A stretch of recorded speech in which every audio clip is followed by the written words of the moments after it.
हरे कृष्ण। राजा उत्तम का चरित्र और औत्तम मनमंत्र का वर्णन। 14 मनमंत्र है। 14 मनमंत्र का अलग अलग नाम है। जो ब्रह्मा जी के एक दिन में 14 मनमंत्र आते हैं और उस मनु का अलग अलग वर्णन हुआ है श्री मार्कंड पुराण में। तो आज का जो कथा है ये उत्तम मनमंत्र का वर्णन सुनिए आप लोग। और राजा उत्तम पाद का चरित्र। कौशिक जी बोले, ब्राह्मण, आपने सारोचिष मनमंत्र का वृत्तांत मुझे विस्तार के साथ सुनाया। साथ ही मेरे प्रश्नों के अनुसार 8 निधियों का भी वर्णन किया। स्वयंभूप मनमंत्र का वर्णन तो पहले हो चुका है। आप उत्तम नामक तीसरे मनमंत्र की कथा सुनाइए।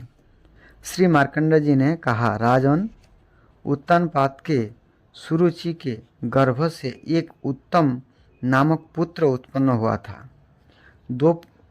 राजा उत्तानपाद के 2 पत्नी थे। पहला पत्नी सुनीति और दूसरा पत्नी सुरुचि। सुनीति के गर्भ से ध्रुव महाराज हुए थे और सुरुचि के गर्भ से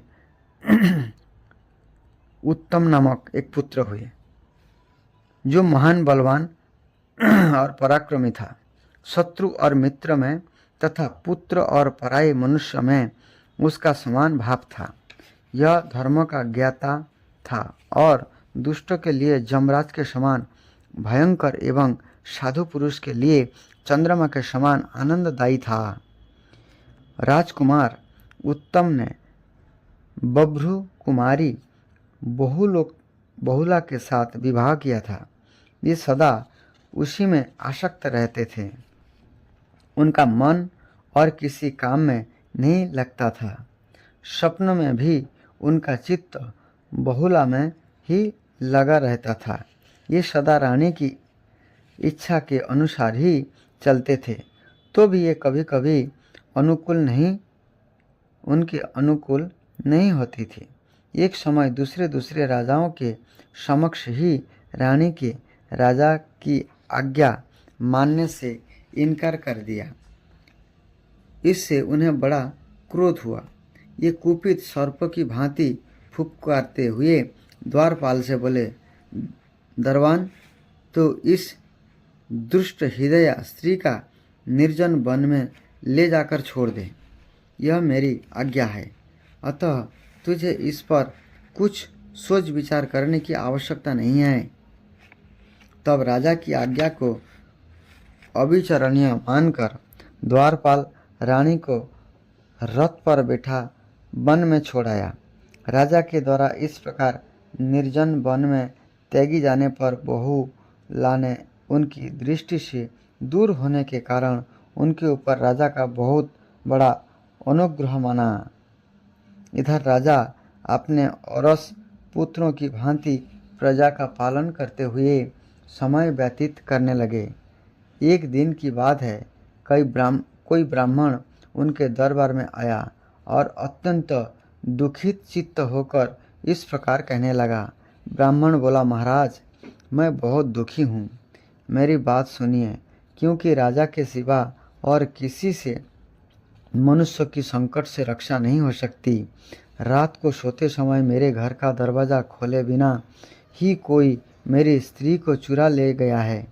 आप उसे पता लगाकर ला देने की कृपा करें। राजन, हमारी आय और धर्म का 6ठा भाग आप वेतन के रूप में ग्रहण करते हैं, इसलिए आप ही हम लोगों के रक्षक हैं। जो पहले राजा होते थे वो प्रजा के 6ठा भाग अर्थात केवल कर जो है केवल 6% ही लेते थे, लेकिन आज तो कर इतना लिया जाता है। और जो राजा कर लेते थे जितने परसेंट उतने परसेंट कर्मों का फल भी लेना पड़ता था।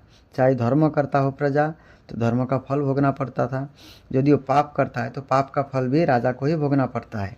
इसलिए राजा की बहुत उत्तरदायित्व होता है कि अपने प्रजा को भगवान की सेवा में लगाए रखें और धर्मपरायण राज्य चलाएं। नहीं तो उनको बहुत समय तक ये सारे कर्मों का, सारे प्रजा का कर्मों का फल भी भोगना पड़ता है।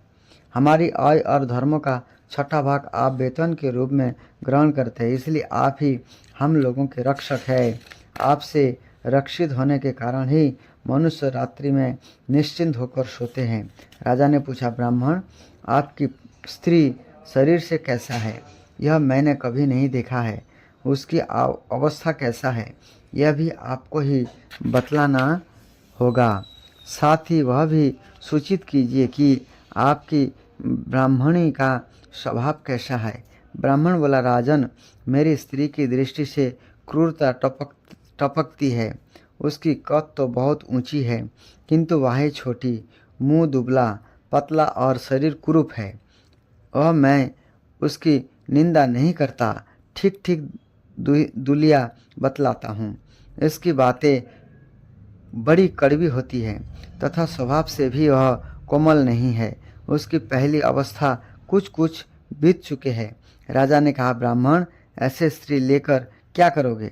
मैं तुम्हें दूसरी भारजा देता हूँ। अच्छे स्वभाव की स्त्री ही कल्याणमयी एवं सुख देने वाली होती है। वैसे स्त्री ना तो केवल दुख का ही कारण है, रूप और शील दोनों से हीन होने के कारण वह स्त्री त्याग देने योग्य है। ब्राह्मण बोला, राजन, अपनी पत्नी की रक्षा करनी चाहिए, यह श्रुति का उत्तम आदेश है। उसकी रक्षा करने पर उससे वर्णशंकर की उत्पत्ति होती है। वर्णशंकर अपने पितरों को स्वर्ग से नीचे गिरा देती हैं। पत्नी न होने के कारण मेरी नित्य कर्म छूट रहे हैं। इससे प्रतिदिन धर्म में बाधा आती है। इसके कारण मेरा पतन अवश्यंभावी है। उसके गर्भ से जो मेरी संतति होगी, यह धर्म का पालन करने वाली होगी। प्रभु, इस प्रकार मैंने अपनी पत्नी का वृत्तांत तो आपके सामने निवेदन किया है।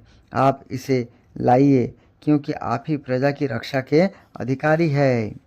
ब्राह्मण की ऐसी बात सुनकर और उस पर भली भांति विचार करके राजा उत्तम सब सामग्रियों से युक्त अपने विशाल रथ पर आरूढ़ हुए और पृथ्वी पर इधर उधर घूमने लगे। एक दिन एक बहुत बड़े वन में किसी तपस्वी का उत्तम आश्रम दिखाई दिया। तब रथ से उतरकर ये उस आश्रम में गए। यहाँ उन्हें एक मुनि का दर्शन हुआ, जो कुशासन पर विराजमान थे और अपने तेज से अग्नि की भांति प्रज्वलित हो रहे थे। राजा को आया देखकर मुनि शीघ्रतापूर्वक उठकर खड़े हो गए और स्वागत पूर्वक उनका सम्मान करते हुए शिष्य से बोले, अर्घ्य ले आओ। शिष्य ने धीरे से कहा, मुने, क्या इन्हें अर्घ्य देना उचित है? इस बात का भली भांति विचार करके जैसे ही आज्ञा दे, उसका पालन करूं। तब मुनि ने राजा के वृत्तांत को ध्यान द्वारा जानकर केवल आसन दे बातचीत के द्वारा उनका सत्कार किया। ऋषि ने पूछा, राजन, मैं जानता हूँ आप महाराज उत्तानपाद के पुत्र उत्तम है। बताइए, किस लिए यहाँ आए हैं? उस वन में कौन सा कार्य सिद्ध करने का विचार किया? राजा ने कहा, मुने, एक ब्राह्मण के घर से किसी अपरिचित व्यक्ति ने उसी की स्त्री को चुरा लिया है। उसी की खोज करने के लिए मैं यहाँ आया हूँ। इस समय आपसे एक बात पूछता हूँ, कृपा करके बतलाइए। जब मैं आपके आश्रम पर आया तो प्रथम दृष्टि पड़ते ही आपने मुझे अर्घ्य देने का विचार किया, किंतु फिर उसे रोक क्यों दिया? ऋषि बोले, राजन, आपको देखकर मैंने जल्दी में अर्घ्य देने की आज्ञा प्रदान कर दी थी, किंतु इस शिष्य ने मुझे सावधान किया। मेरे प्रसाद से वह भी मेरा ही भली भांति संसार के भूत भविष्य और वर्तमान का हाल जानता है। इसने कहा, विचार कर आज्ञा दीजिए। तब मैंने भी आपका वृत्तांत जान लिया था, इसलिए आपको विधि पूर्वक अर्घ्य नहीं दिया। राजन, इसमें संदेह नहीं कि आप स्वयंभू मनु के वंश में उत्पन्न होने के कारण अर्घ्य पाने के अधिकारी है। तथापि हम लोग आपको अर्घ्य का उत्तम पात्र नहीं मानते। राजा ने पूछा, ब्राह्मण, मैंने जानकर या अनजाने में ऐसा कौन सा पाप किया है जिससे बहुत दिन के पश्चात आने पर भी मैं आपसे अर्घ पाने का अधिकारी ना रहा। ऋषि ने बोला, राजन, क्या आप इस बात को भूल गए कि आपने अपनी पत्नी वन में परित्याग किया है और उसके साथ ही आप धर्म को भी छोड़ बैठे हैं। एक पक्ष तक भी नित्य कर्म छोड़ देने से मनुष्य अस्पृश्य हो जाता है। फिर आपने तो 1 वर्ष से उसको छोड़ रखा है, अतः आपके विषय में क्या कहना है? नरेश्वर, पति का स्वभाव कैसा ही हो, पत्नी को उचित है कि वह सदा पति के अनुकूल रहे। इसी प्रकार पति का भी कर्तव्य है कि वह दुष्ट स्वभाव वाली स्त्री का भी पालन पोषण करे।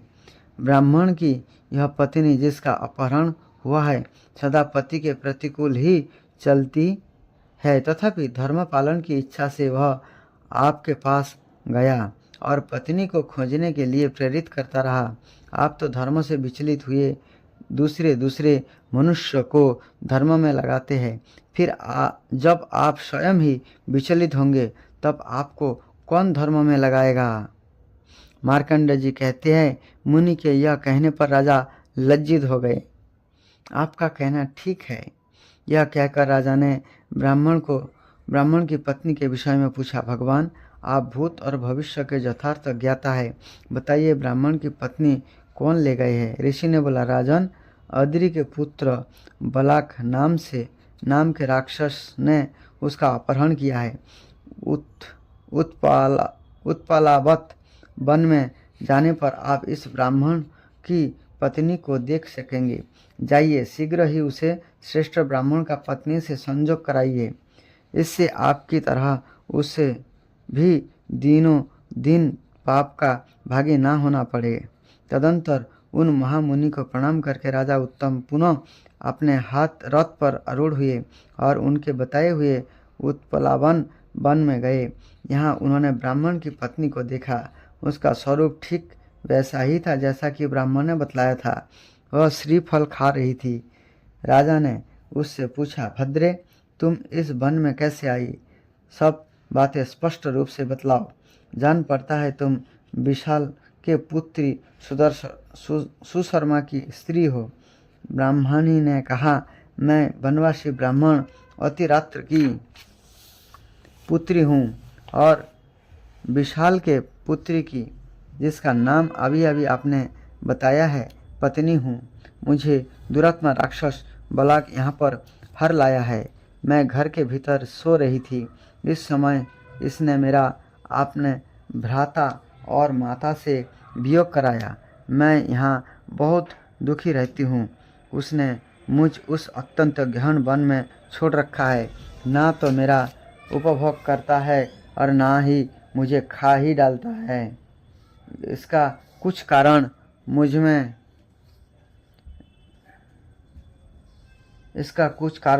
समझ में नहीं आता। राजा बोले, ब्राह्मण कुमारी, क्या तुम्हें मालूम है कि यह राक्षस तुमको यहाँ छोड़कर कहाँ गया है? मुझे तुम्हारे पति ने ही यहाँ भेजा है। ब्राह्मण ने कहा, मैं निशाचर इसी वन में भीतर रहता हूँ। ब्राह्मणी ने कहा, यह निशाचर इसी वन के भीतर रहता है। यदि आपको उससे भय ना हो तो इसमें प्रवेश करके देखिए। तदंतर राजा ने ब्राह्मणी के दिखाए हुए मार्ग से उस वन के भीतर प्रवेश किया और उस राक्षस को परिवार के साथ बैठे देखा। राजा को देखते ही राक्षस ने दूसरे ही पृथ्वी पर मस्तक टेक दिया और उनके निकट गया। राक्षस बोला, राजन, आपने मेरे घर पर पधार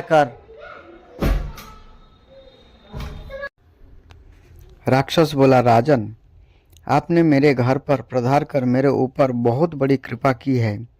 मैं आपके राज्य में निवास करता हूँ। अतः बताइए, आप कौन सा कार्य सिद्ध करूँ? आप यह अर्घ्य स्वीकार कीजिए और इस आसन पर बैठिए। राजा ने कहा, निशाचर, तुमने मेरा सब काम कर दिया। सब प्रकार से मेरा आतिथ्य सत्कार हो गया। आप बताओ, तुम ब्राह्मणी की स्त्री को क्यों उठा लाए हो? यदि कहीं तुम इसे अपनी भार्या बनाने के लिए लाए हो तो वह ठीक नहीं जान पड़ता, क्योंकि वह सुंदरी नहीं है और तुम्हारे घर में दूसरी स्त्रियां भी है ही।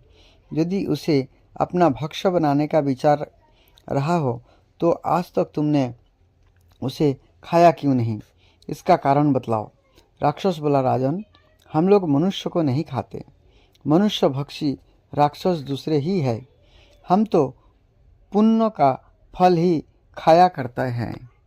इसके सिवा यदि कोई स्त्री या पुरुष हमारा आदर या अनादर कर दे तो हम उसके अच्छे बुरे स्वभाव को भी खा जाते हैं।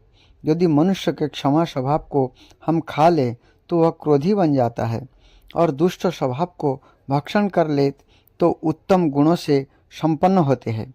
महाराज, मेरे घर में अनेक युवती स्त्रियां हैं जो रूप में अप्सराओं की समानता करने वाली है।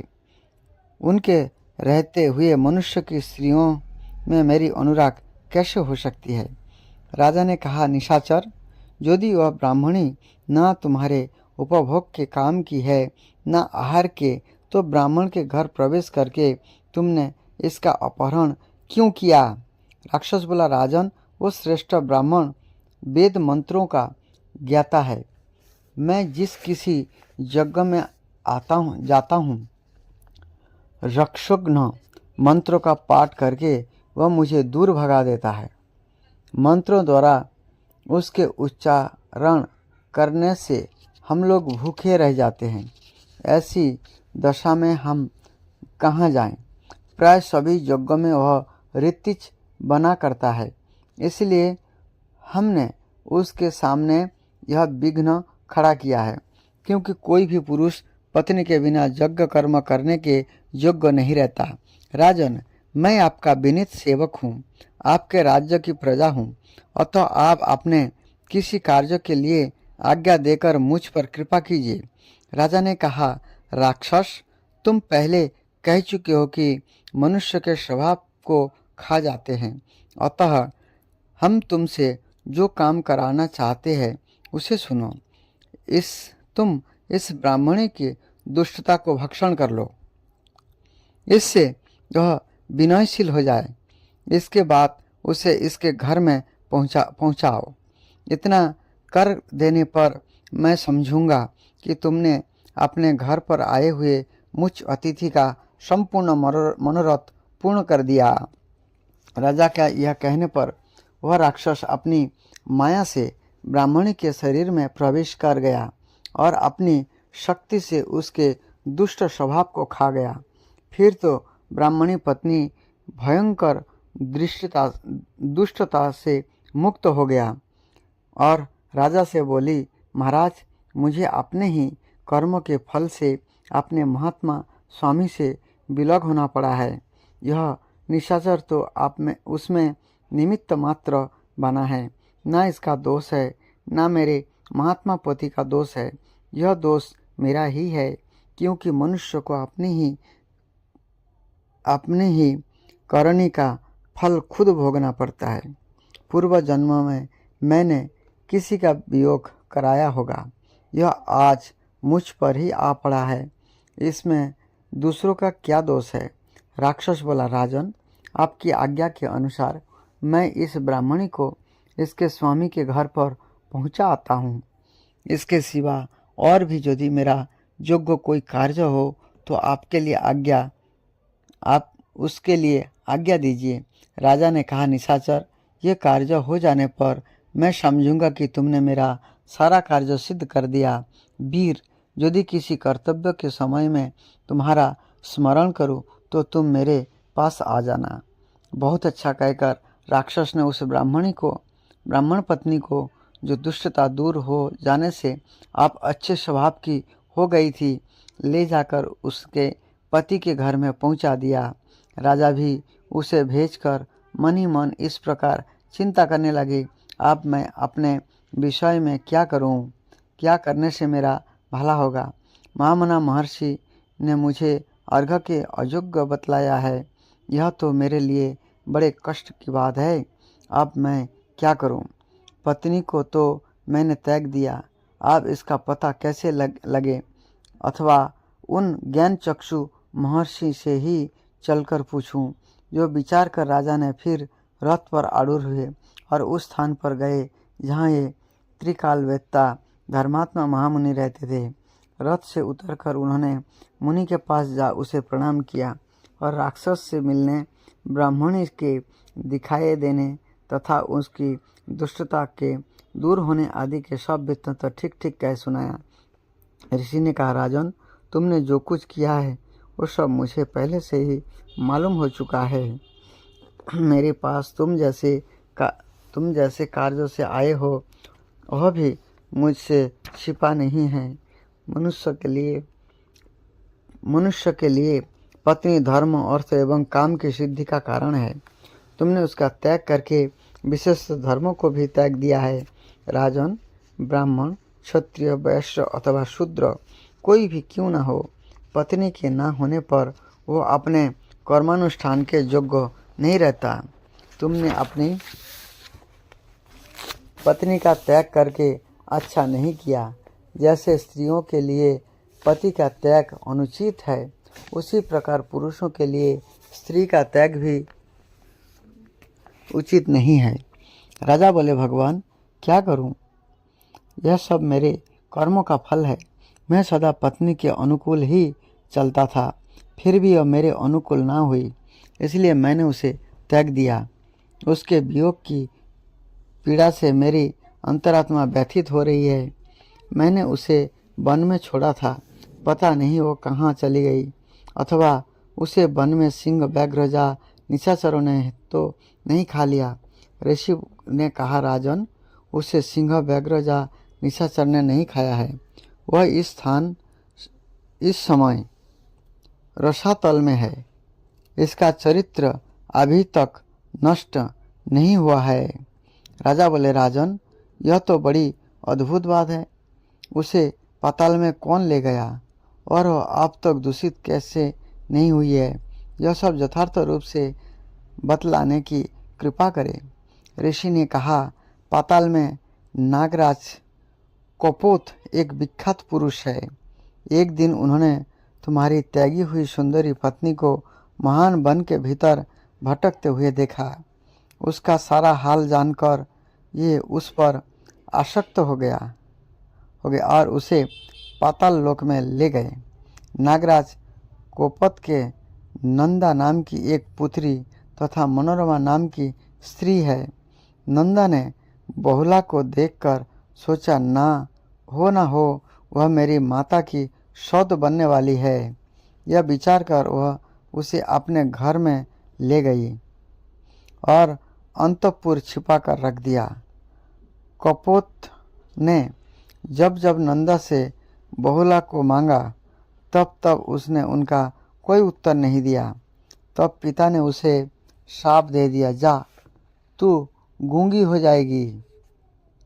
इस प्रकार शापग्रस्त होकर नंदा उसके साथ रहती है। नागराज उसे ले गए और उसकी कन्या ने उसे अपने संरक्षण में रख लिया। राजा बोले, महामुने, मुझे तो बहुला प्राणों से भी बढ़कर प्रिय है, किंतु वह मेरे प्रति सदा दुष्टता का ही बर्ताव करती है। इसका क्या कारण है? ऋषि ने कहा, पानी ग्रहण के समय सूर्य, मंगल और शनैश्चर की तुम्हारे ऊपर तथा शुक्र और बृहस्पति की तुम्हारी पत्नी के ऊपर दृष्टि थी। उस मुहूर्त में उस पर चंद्रमा और बुध भी, जो परस्पर शत्रु भाव रखने वाले हैं, अनुकूल थे और तुम्हारे ऊपर प्रतिकूल। इसलिए तुम्हें पत्नी की प्रतिकूलता विशेष कष्ट सहना पड़ा है। अच्छा, आप जाओ, धर्मपूर्वक पृथ्वी का पालन करो और पत्नी साथ रहकर संपूर्ण धार्मिक क्रियाओं का अनुष्ठान करो। मार्कंडा जी कहते हैं, महर्षि के यह कहने पर राजा उन्हें प्रणाम करके रथ पर आरूढ़ हुए और अपने नगर को लौट आए। यहाँ आने पर उन्होंने उस ब्राह्मण को देखा जो अपनी शीलवती भार्या साथ बहुत प्रसन्न था। ब्राह्मण ने कहा, नृपश्रेष्ठ, आप धर्म के ज्ञाता है। आपने मेरी स्त्री को लाकर मेरे धर्म की रक्षा की है, इससे मैं कृतार्थ हो गया। राजा बोले, द्विज श्रेष्ठ, आप तो अपने धर्म का पालन करके कृतार्थ हो रहे हैं, किंतु मैं संकट में पड़ा हूँ, क्योंकि मेरी पत्नी घर में नहीं है। ब्राह्मण ने कहा, महाराज, यदि आपकी पत्नी जीवित हो और व्यभिचारिणी नहीं हुई हो तो आप स्त्री को बिना रहकर पाप क्यों कमा रहे हैं? स्त्री के बिना रहकर पाप क्यों कमा रहे?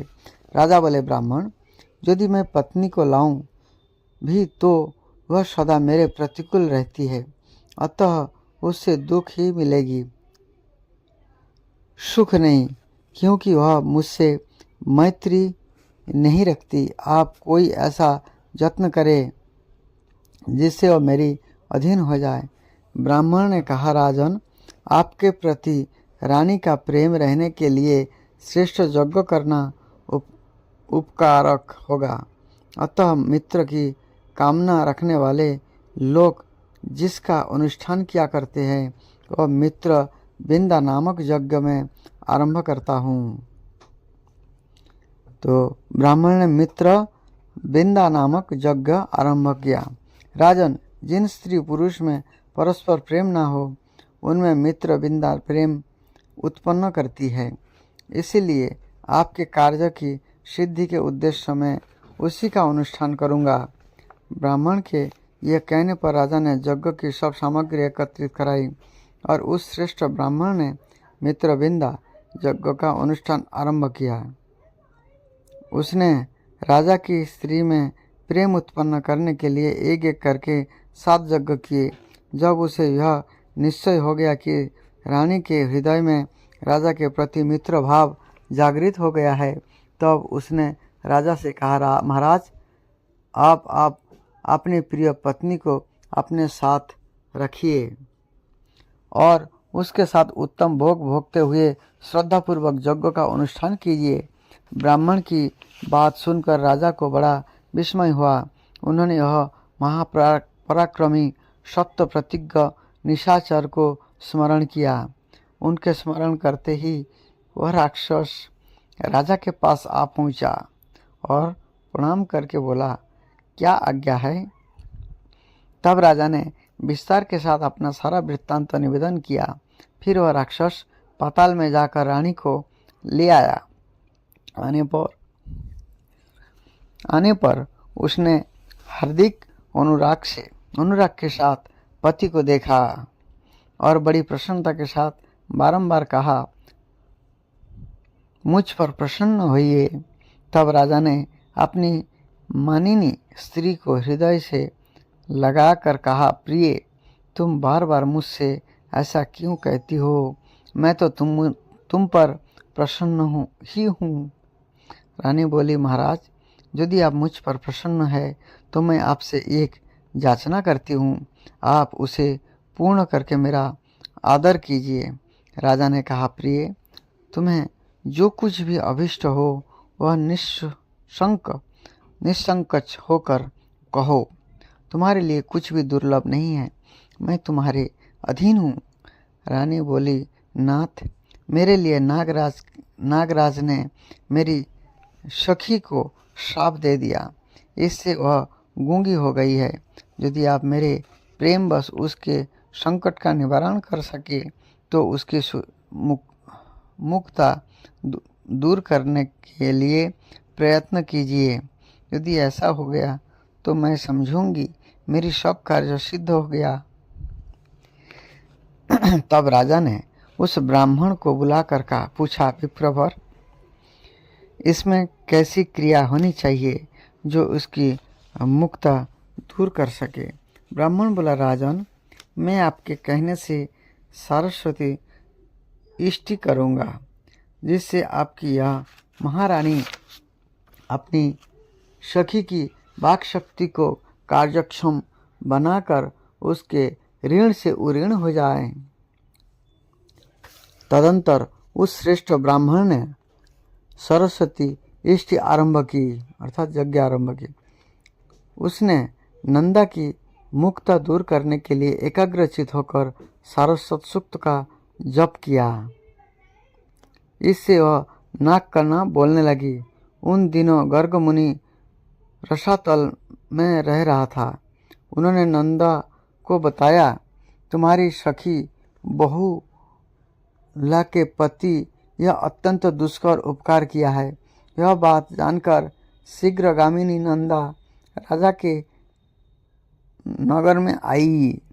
शीघ्रगामिनी नंदा राजा के नगर में आई और अपनी सखी महारानी बहुला को छाती से लगाकर तथा राजा की भी बारंबार प्रशंसा करके आसन पर बैठकर मधुर वाणी में बोली, वीर, आपने इस समय मेरा जो उपकार किया है इससे मेरा हृदय आकृष्ट हो गया है। अतः मैं जो कहती हूँ उसे सुने राजन। मैं तुम्हें एक महापराक्रमी पुत्र प्राप्त होगा और इस पृथ्वी पर उसका अखंड राज्य रहेगा। ये सब शास्त्रों का ज्ञाता, धर्मपरायण, बुद्धिमान एवं मनमंत्र का स्वामी मनु होगा। राजा की इस प्रकार वर देकर नागराज कन्या नंदा अपनी सखी के हृदय से लगाकर पाताल लोक को चली गई। तदंतर रानी के साथ विहार एवं प्रजापालन करते हुए राजा उत्तम के कितने ही वर्ष व्यतीत हो गए। फिर महात्मा राजा को रानी बहुला को गर्भ से एक पुत्र उत्पन्न हुआ जो पूर्णिमा के पूर्ण चंद्र की भांति कांतिमान था। उससे जन्म होने पर समस्त प्रजा को महान आनंद हुआ। देवताओं की दुंदुभियां बाज उठी और आकाश से फूलों की वर्षा होने लगी। उसे देखकर मुनियों ने कहा, यह राजा उत्तम के वंश में और उत्तम समय में उत्पन्न हुआ है तथा इसका प्रत्येक अंग उत्तम है, इसीलिए वह औत्तम नाम से विख्यात होगा। इस प्रकार राजा उत्तम का पुत्र औत्तम नामक मनु हुआ। आप उसके प्रभाव का वर्णन सुनो। जो राजा उत्तम के उपाख्यान और औत्तम का जन्म की कथा प्रतिदिन सुनता है उसका कभी किसी से द्वेष नहीं होता और चरित्र को सुनने और पढ़ने वाला कभी प्रिय पत्नी, पुत्र अथवा बंधुओं से वियोग नहीं होता। उत्तम मनमंत्र तीसरा कहा जाता है। उसमें स्वधामा, सत्य, शिव, प्रतोदन तथा बशरवर्ती ये देवताओं के 5 गण थे। इनका जैसा नाम ऐसा ही गुण था। ये 5 देवतागण यज्ञ भोगी माने गए हैं। ये सभी गण 12 व्यक्तियों के समुदाय है। उक्त मनमंत्र में सुशांति नामक इंद्र हुए। इंद्र का नाम सुशांति था 30वां मनमंत्र में। अभी 6वां मनमंत्र चल रहा है। अभी इंद्र का नाम पुरंदर है। 7वां मनमंत्र चल रहा है अभी। जो 100 यज्ञों का अनुष्ठान करके इंद्र पद को प्राप्त हुए थे, आज भी मनुष्य विघ्नों का नाश करने के लिए सुशांति के नामाक्षर से विभूषित एक गाथा का गान किया करते हैं। वह इस प्रकार है। सुशांति देव वराटकांतः सुशांतिम संप्रय गच्छति सहैत शिव सत्याध्ये स्त तथैव वशवतीर्भिः। शिव, सत्य एवं वशवर्ती आदि देवगण को साथ परम सुंदर देवराज सुशोभित उत्तम शांति प्रदान करते हैं। मार्कंडेय जी कहते हैं, उत्तम मनु, अज, परम, परशुचि और दिव्य ये 3 पुत्र थे। ये देवताओं के समान तेजस्वी तथा महान बल एवं पराक्रम से संपन्न थे। उनके मनमंत्र में उन्हीं के वंशज इस पृथ्वी का पालन करते रहे। 71 चतुर्युग से कुछ अधिक काल का एक मनमंत्र होता है। यह बात पहले बतलाई जा चुकी है। महात्मा वशिष्ठ के 7 पुत्र ही इस तीसरे मनमंत्र में सप्तर्षि थे। इस प्रकार वह तीसरे मनमंत्र का वर्णन हुआ। आप तामस मनु के 4थे मनमंत्र का वर्णन किया जाता है। यद्यपि तामस मनु का जन्म मनुष्यतर योनि में हुआ था, तो भी उन्होंने अपने जस से त्रिभुवन को आलोकित कर दिया था। ब्राह्मण अन्य सभी मनुओं की भांति चौथे मनु का जन्म भी अलौकिक थे, उसे बतलाता हूँ, सुनो। तो अगले वीडियो में जो है आपको चौथा और पांचवा मनु का वर्णनांतर बताएंगे। हरे कृष्ण।